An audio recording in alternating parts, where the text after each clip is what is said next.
நடிகர் விஷால், உங்களுக்கு என்ன ஆச்சு?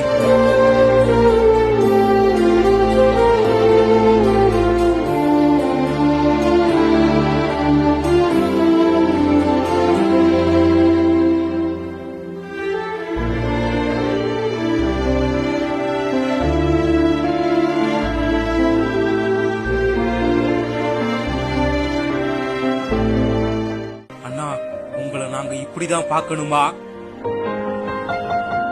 கைகள் நடுங்க தழுதழுத்த குரலில் தமிழ்நாட்டையே கலங்க வைத்த விஷால்.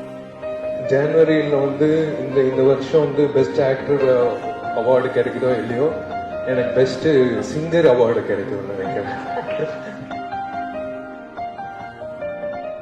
உண்மையில் அவருக்கு என்ன ஆச்சு? புரட்சி தளபதியின் கண்ணீருக்கு பின்னால் உள்ள பின்னணி